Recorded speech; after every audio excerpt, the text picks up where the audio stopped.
We conclude now with United Utah Party candidate Eric Elison. Eric, welcome to Inside Utah Politics. We're happy to have you with us today. I'm glad to be here. Thank you. Let's start off with your background. Tell us a little bit about you, who you are. I was born in Logan, Utah, about a mile from where I now live, which is interesting that I made that round trip journey.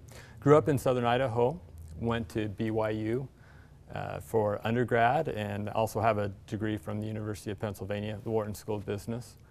And I've been involved in business, entrepreneurship for most of my career, growing companies, and now I'm an adjunct professor at Utah State. I teach in the business school. Again, entrepreneurship. And yeah.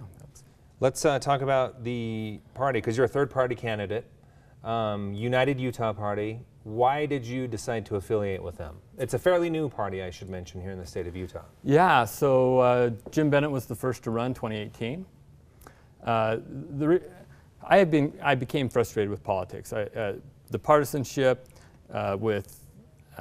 in our district, I followed the money, and I'm like, wait, the money determines so much going on. And in 2016, I was frustrated with the choices we had for president, and I'm like, someone needs to jump in, someone needs to jump in. So 2018 rolls around, and I knew Rob Bishop probably wouldn't be that challenged, and I was like, well, someone needs to jump in. I manage my own time, I've got the ability to do that, and I decided to get in. When I decided to get in, one of the things that worked for me was the United Utah Party, because I've never identified, except for as a college Republican, I've never identified Republican or Democrat. And this was a way for me to keep my integrity. I'd get frustrated with politicians that tried to, become one or the other just to get elected, and this just allowed me to be who I am.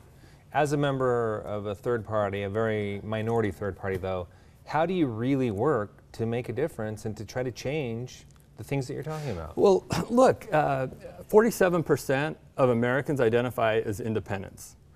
They're in the middle, they're centrist, and we don't have anyone that really represents that point. We come down both sides saying you can take this or take that. Kasich talks about we have the red store and the blue store. Most of the people want something from some store in the middle, and we don't have it. We have 8 types of Coca-Cola in the country, and we have 2 parties. So here's a way that might match up with a larger group of Utahns. Understood. But those 2 parties, the red and blue party, have all the power. So how do you go as a member of a different party and make a difference?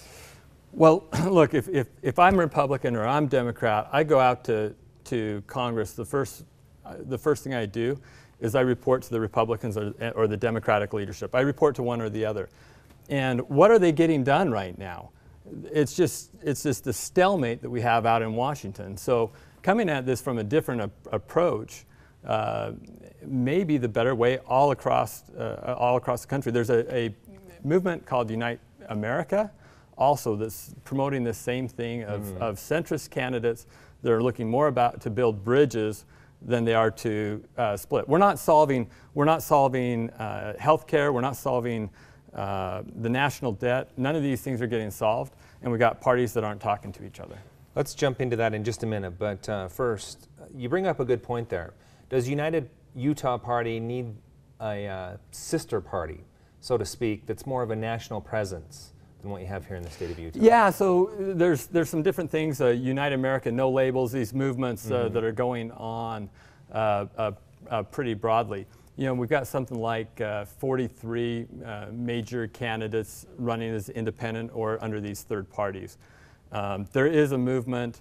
One of the people on our staff that's helping us as an advisor, Joel Searby, Evan McMullen's manager, and he's got a number of candidates going right now. Okay, let's move into some of those topics that you brought up now. Healthcare.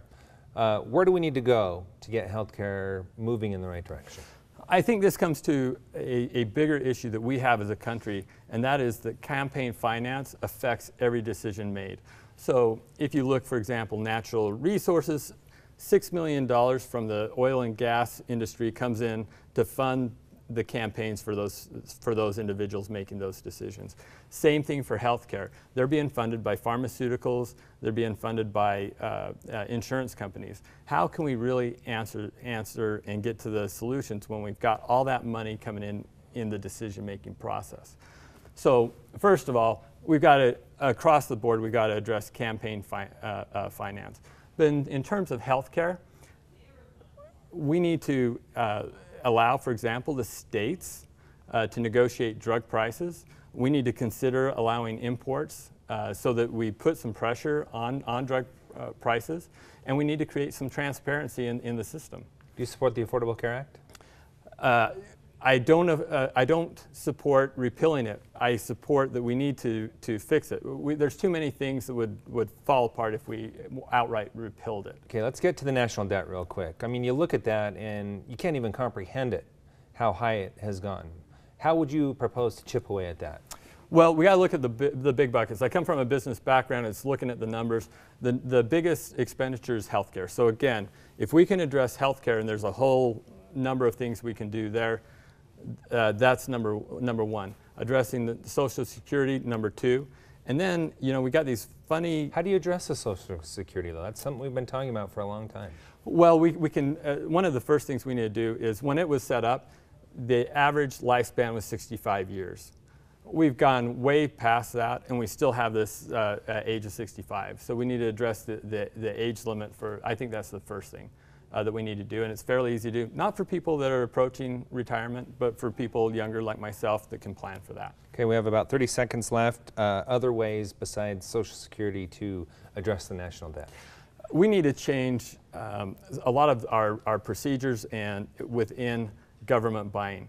For example, we have use it or lose it budgets. So what that is if you're a government employee over an area, you might be given, you got to spend this in $2 million, or we won't be able to use this in the future. And you're going to spend it.